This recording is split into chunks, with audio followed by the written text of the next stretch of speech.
Deep within the heart of an ancient sprawling forest, untouched by time, a legend whispered through the ages began to stir. The dense canopy above seemed to trap all light, casting an eternal twilight below, where twisted trees and thick underbrush spoke of an untamed wilderness. Locals from the nearby village often spoke in hushed tones of the forest, warning travelers and their own children to steer clear of its boundaries.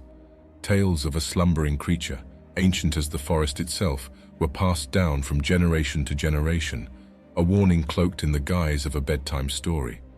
But for Ada, a young and inquisitive historian, these legends were a siren call.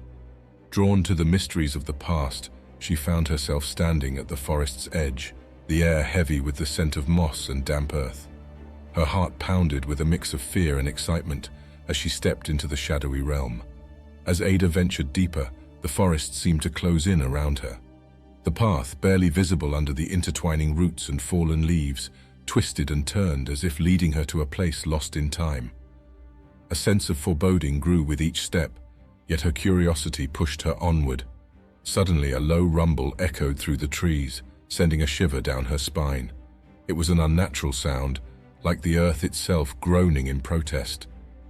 Ada paused, her breath catching in her throat, as she realized the tales might be more than mere folklore. Unbeknownst to Ada, her intrusion had awakened something ancient in the heart of the forest. Deep beneath the gnarled roots and rich soil, a creature from another age stirred, its slumber disturbed by the presence of the living. The forest seemed to respond to this awakening. The trees swayed without wind, and the air grew colder, as if the very essence of the forest was changing. Unseen eyes watched Ada's progress, and the shadows appeared to move, dancing at the corners of her vision. Ada, her senses heightened by the eerie atmosphere, noticed carvings on some of the older trees, strange symbols that seemed to tell a story. She traced the outlines with her fingers, feeling a chill as she realized they depicted worship of an entity, a beast revered and feared by ancient peoples. As night began to fall, Ada set up a small camp. The darkness in the forest was absolute, the kind of darkness that seemed to swallow light whole. She lit a fire, the flickering flames casting a comforting glow, but also creating haunting shadows that played across the trees. That night, as she lay in her tent, Ada heard whispers in the forest. They were soft, almost inaudible, yet unmistakably present. It was as if the forest itself was speaking, murmuring secrets of a time long forgotten and of the creature that now began to awaken. The following morning, Ada awoke to a forest transformed. A thick mist had rolled in, blanketing the ground and limiting her visibility.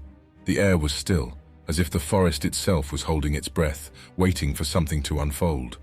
As she continued her exploration, Ada stumbled upon an ancient altar, half hidden by overgrown vines. The stone was cold to the touch, covered in the same mysterious symbols she had seen earlier.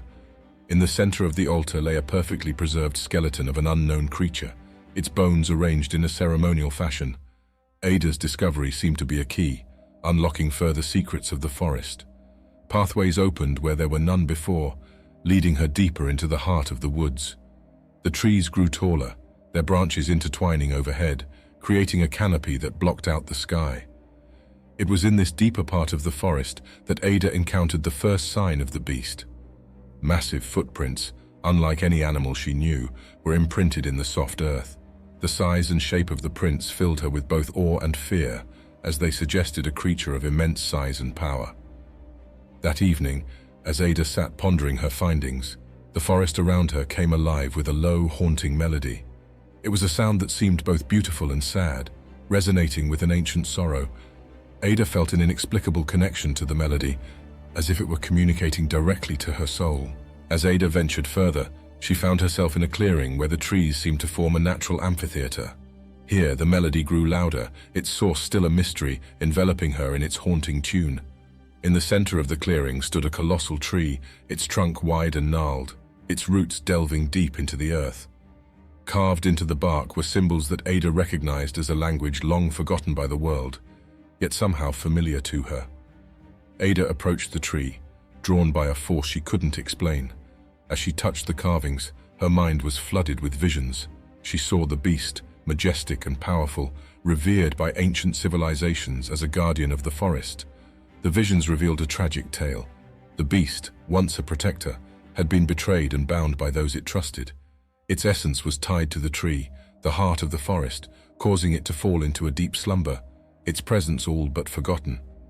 Ada understood her role now.